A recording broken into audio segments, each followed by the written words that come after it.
and then all of a sudden, they stopped running, they couldn't run, and Giannis couldn't make a shot. Skip, look, I do not believe that the Nets will play this bad throughout the rest of the playoffs. Skip, they were great on offense this year. And you mean to tell me they're going to shoot 36% from the floor and 25% from the three? And they still had a chance to win the game?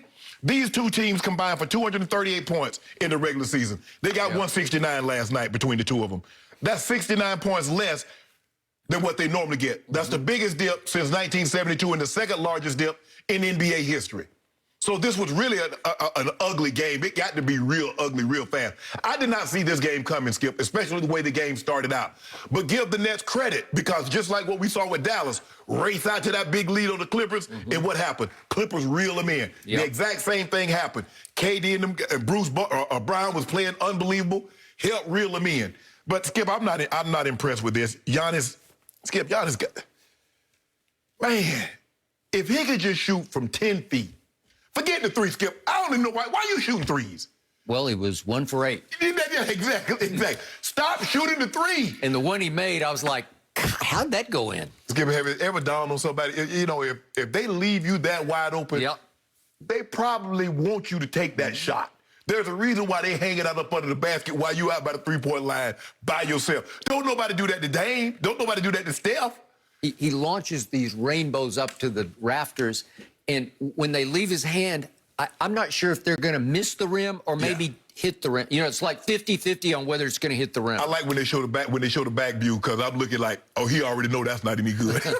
Because he can see what I can see. That's off. Skip, I'm not impressed with this. I don't believe they dodged a bullet. Now, Holiday did hit the game-winning basket, but Holiday has not played well this series. No. Now, maybe, Skip, he's exerting a lot of effort trying to stay in front of Kyrie now. He has his hand full with that, and he's done a great job.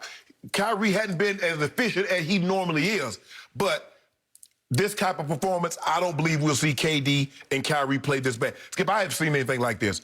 2 players from the winning team was in double figures. They scored their first 30 points. 3 guys from the other team was in double figures. That's only the eighth time in the last 10 postseason that 5 or fewer players have been in double figures. Skip, it really was it wasn't a pretty game to watch. I don't care if you're a purist. This is not a pretty game to watch with all the breaks, with all the clanking that was going on. But I'm gonna give it a 3. Milwaukee, this wasn't good to me. I'm going to give it a 1 on the impressive scale.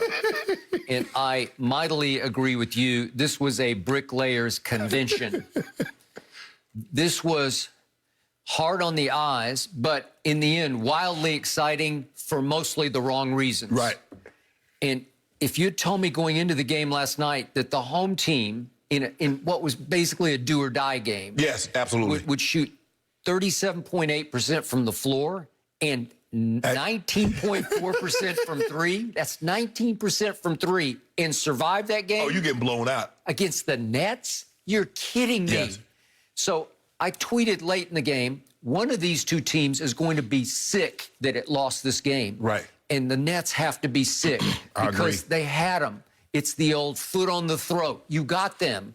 And maybe both teams are choking. Maybe they're pressing because one team's just trying to live or die. You know, it's trying to survive. Trying to survive, yes. And the other team knows that the home team is begging to be eliminated. Like it's going to be 3-0.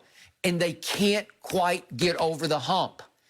And I'm going to show you the first time that they couldn't get over the hump, because this was the key of the game to me. If we could see the shot Joe Harris took, this is with 52 seconds left. Wide open one? Yes, and this is to go up 3. This is Joe Harris. He gets it. Look, there's nobody guarding him. This is a former three-point shootout champion. I think that bobble, Skip, got him. Maybe it did, but do you realize Joe Harris went 1 of 11 last night? Yeah. You realize he went 1 of 7 from 3? There are nights when he cannot miss. Now you know what LeBron went through with him in Cleveland. Well, that was before he became Joe Harris. They didn't give him a chance. They didn't know what they had. Yeah, they didn't know what they had. I don't think they did. A bricklayer like they had last night. He won the three-point shootout. There are games when he'd go 10 of 10. There are games that he shoots threes like they're free throws. Yeah. Seriously. Yeah. Like game 1. He goes 1 of 11? Are you kidding me? It's like again and again and again. Joe Harris has wide open chances because they're, obviously they're KD dominant. Right. It's where's KD and then where's Kyrie, and we don't care about him. If he beats us, he beats us. So be it. And he couldn't beat them last night. 1 for 11. And now we come to my guy, Bruce Brown. I believe I was first on this show to tell you early in this year, I said, do you realize what Bruce Brown can do for this team? And you pretty much laughed at me. You scoffed at me. Yeah, I did. Because Bruce Brown's like 6'4" out of University of Miami, and he's just like a nobody, but he can play defense at a high level. He's very good. And they have found him to be their facilitator in the lane on offense, which I did not see coming. Right. But they sort of move the ball in and out to Bruce Brown, Right. or they pick and roll with him, and he cuts down the Right. lane. And for the first, until the last couple of minutes of the game, he was 8 of 15 and scored 16 points because he kept making little running floaters in the lane. Over Blake, over Brook Lopez. Yeah, and sometimes over Giannis, he made a couple of them, and I was impressed, but he plays his role until he lost his mind. Bruce Brown lost his mind and the basketball game last night, because if we could see what happened when they're up 1 with 20 seconds left, this is the first one, he just takes the ball and decides it's his game, and he shoots one of his little runners, except he doesn't get very close to the basket. It's a little deeper in the lane. Well, Skip, he had made like 3 of those shots earlier, so he's feeling good. This was a little rush, but this is for the game. This is one of those do or die kind of shots, and he missed it. And I immediately tweeted, I don't want Bruce Brown taking that shot to win that game. The Bucks do, though. Well, they did. So what happens? The Bucks go the other way with the ball, and the coaching staff's just saying, go. They're not going to call Don't let them get set. Don't let them get set. Go. Here comes Drew Holiday. Here comes Drew Holiday. And Bruce Brown got back on him and thought he had him, and then he spun on him and made a layup. And I'm going to be objective about this. I always tell you, Kevin Durant is the best player on the planet. Right. And I'll get to his offensive game in just a minute, but I thought Kevin, who was playing the backside defense, and he had P.J. Tucker in the far corner. I know you have to honor him a little bit. Yeah, but I thought Kevin needed to just break on this ball, because Kevin can block shots at the rim. He's doing an unbelievable job. Yes. Skip, I think the thing was that Kevin thought they were going to make him spin to the middle. I guess and then he had help. He got Skip, fooled. your help is in the middle, so you can't give up the backside. Don't let him spin baseline on you. You got no help. It was a sweet spin. Yes. Too. And it shocked me. I didn't see it coming. Right. And he got to the glass before Kevin could react. And the rest is history, because here they came down. They still had a chance, obviously, to get up a shot to maybe win the game, right? Yeah, it reminded you of the play, Skip. You remember Atlanta Knicks when Thibodeau put the guy in just for defensive purposes. He did. And all you got to do, here come Taj Gibson coming to help you, and you let him go the opposite side in which Taj is coming. Okay, you got help to the middle. Force him to the middle. Just don't give up the baseline, and you good. Okay, so Bruce Brown's not finished, because there's one more play. And here we go again, if we can see this inbounds play, and it's kind of a disaster, and the ball gets loose, and somehow Bruce Brown winds up with it. He just says, I'm going all the way. I know he's got the clock in his head is going haywire, like he thinks, I got to get it up.